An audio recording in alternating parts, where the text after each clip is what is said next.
கள்ளக்குறிச்சி மாவட்டம் கருணாபுரத்தில் 2024 ஜூன் மாதம் நிகழ்ந்த கள்ளச்சாராய துயர சம்பவம் தமிழ்நாட்டை உலுக்கிய ஒரு பெரும் பேரழிவாகும். இன்றோடு ஓராண்டு நிறைவடைகிறது.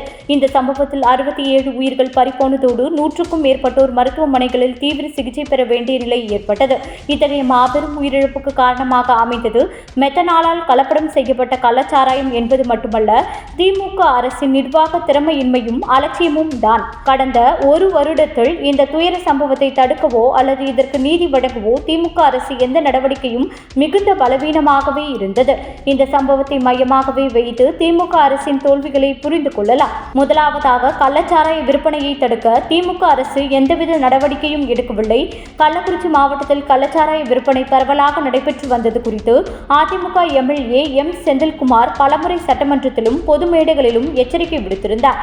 மார்ச் 2023 இவர் சட்டமன்றத்தில் இதுகுறித்து கவன ஈர்ப்பு தீர்மானத்தை கூட முன்மொழிந்திருந்தார். ஆனால் இந்த அரசு புறக்கணித்தது. மாவட்ட காவல்துறைக்கு இதுகுறித்து தொடர்ந்து புகார்கள் அளிக்கப்பட்ட போதிலும் எந்தவித நடவடிக்கையும் எடுக்கப்படவில்லை. இது திமுக அரசின் மெத்தன போக்கையும் காவல்துறையின் செயலற்ற தன்மையும் தெளிவாக வெளிப்படுத்துகிறது. கள்ளச்சாராய விற்பனை ஒரு காவல் நிலையத்திற்கு அருகிலேயே நடைபெற்றது என்றால் இதற்கு ஆளும் கட்சியின் ஆதரவு இருந்திருக்க வேண்டும் என்று எதிர்க்கட்சிகள் குற்றம் சாட்டியுள்ளன. இரண்டாவதாக, இந்த துயர சம்பவத்திற்கு பிறகு திமுக அரசு எடுத்த நடவடிக்கைகள் வெறும் கண் துடைப்பாகவே இருந்தன. முதலமைச்சர் எம்.கே. ஸ்டாலின் ஒரு நபர் விசாரணையை ஆணையத்தை அமைத்து ஓய்வு பெற்ற உயர்நீதிமன்ற நீதிபதி பி. கோகுல்தாஸ் தலைமையில் விசாரணைக்கு உத்தரவிட்டார். ஆனால் இந்த விசாரணையின் முடிவுகள் இன்னும் பொதுவெளியில் வெளியிடப்படவில்லை. மேலும் இந்த சம்பவத்தை சிபிஐ விசாரணைக்கு மாற்ற வேண்டும் என்ற எதிர்க்கட்சிகளின் கோரிக்கையை அரசு தொடர்ந்து நிராகரித்து வருகிறது. இது அரசு ஏதோ மறைக்க முயல்கிறது என்ற சந்தேகத்தை எழுப்பியுள்ளது. மேலும் இந்த சம்பவத்தில் உயிரிழந்தவர்களின் குடும்பங்களுக்கு முதலமைச்சர் நேரில் சென்று ஆறுதல் கூறவில்லை. இது அவர்களின் உணர்வுகளை புண்படுத்தியுள்ளது. கடந்த ஒரு வருடத்தில் திமுக அரசு இந்த சம்பவத்திற்கு நீதி வழங்குவதற்கு பதிலாக எதிர்க்கட்சிகளின் குற்றச்சாட்டுகளை அரசியல் ஆதாயத்திற்காக பயன்படுத்துவதாக குற்றம் சாட்டியுள்ளது.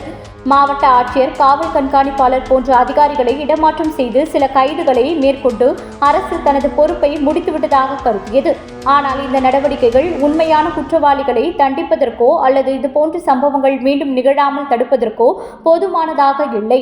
மேலும் இந்த சம்பவத்தில் பாதிக்கப்பட்ட பெரும்பாலானவர்கள் தலித் சமூகத்தை சேர்ந்தவர்கள் என்பதால் இது சமூக நீதி குறித்தும் திமுகவின் அர்ப்பணிப்பு குறித்தும் பெரும் விவாதத்தை எழுப்பியுள்ளது. இந்த பின்னணியில் அதிமுக பொதுச் செயலாளர் எடப்பாடி கே. பழனிசாமி திமுக அரசின் தோல்விகளை கடுமையாக சாடியுள்ளார். அவர் கூறுகையில், 2026 அதிமுக ஆட்சி அமைந்ததும் கள்ளச்சாராயமும் அறவே இல்லை என்ற நிலைக்கு தமிழ்நாடு மீண்டும் வரும். இது தமிழ்நாடு மக்களுக்கு நாங்கள் அளிக்கும் வாக்குறுதி மட்டுமல்ல, கள்ளக்குறிச்சி கருணாபுரத்தில் மரணித்த